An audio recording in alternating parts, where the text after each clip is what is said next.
to that. That's the best thing they ever... No, it's not. So, big fan of Earth, Wind... I could not name one Earth, Wind and Fire song, I'll be honest with you. I just can't believe for a second that they ever thought they were going to get away with those costumes. Well, Morten, a big Earth, Wind and Fire fan, now come on. There's got to be something going on there. I agree with you, and I'm not a fan, no. So I couldn't name a record either, but that's because I don't really pay attention too much. Right.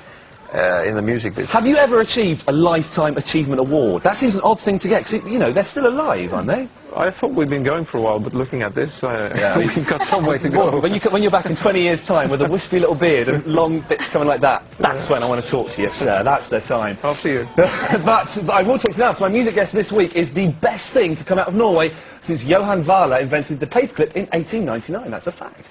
As frontman for 80s legends a-ha, Morten Harket topped the charts in the UK and US with Take On Me.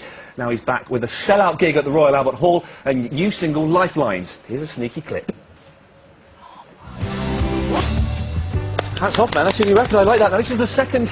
You've got a new album coming out. I'm excited for you. Now, you've got a new album coming out, and this is the second album in 2 years, isn't it? Yeah. What was it like getting back in the studio with the band? Was it hard, or did you fall into the roles easily? It was... we tried to avoid doing that, in fact, because we didn't want to go back to the old selves, so to speak. We knew there were things that we wanted to better, basically, you know. But it was strange. And do you think it worked? Because I don't know if you're a fan of it. It does work. My favourite rock group, Kiss, when they reformed, their album was very, very poor. Did it work for you? Did you think, yeah, actually, we've made something worthy of a statement here? Yeah, well, you shouldn't really be asking me. I'm not asking about Kiss. We're doing this because it is working and it is looking interesting. You recorded some solo albums, didn't you? But they were in Norwegian. No, one in English. One in English. Yeah. Why was that? Was that just for your audience back home? Or? My natural focus is kind of international, so to do a Norwegian-speaking album is more like a small project, so to speak. So more of a side project. Yeah. Would you ever do any Norwegian songs in an a-ha album? No. No, you would never go. No, fair enough. Don't think so. You should have a go. It's a nice sounding language, isn't it? Don't you think? I think so. Yeah? I was talking on the phone earlier and I was like, oh. No, don't understand the word. All the girls in the office are like, oh, Morten's coming in. And some of the fellas as well. It's got to be said. It's a good thing. You've been playing some massive gigs, haven't you? You've been doing some massive shows recently. Whereabouts have you been playing? Well, it's a bit of both. We did a big show in Norway to start off with. Testing to see if it worked, because we played at the National Football Stadium, which has never been used for concerts before. So it was kind of an experiment to see if Norway or Oslo wanted a thing like that. Yeah. Because it's a big place for a small town. Yeah.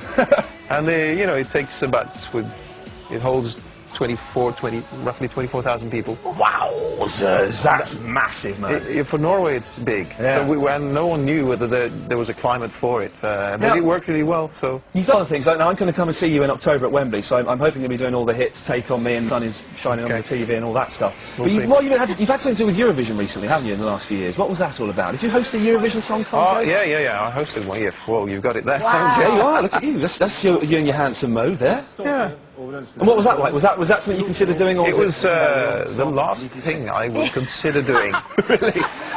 And the reason for doing it was because I actually hated the idea, and I thought that this is interesting. Just put yourself through it and see what comes out. Yeah. Plus, also the fact that the producer that asked me to do it is a guy that I have a lot of respect for, and I thought, well, maybe I should try and It was fun, actually. It was fun. Emma, very quickly, because I'm going to move on. Are you a big a-ha fan? I've got 12 inches in posters. Hey! So is Morten. From what I hear, let's not say another thing about that before I get the sack again. Still to come.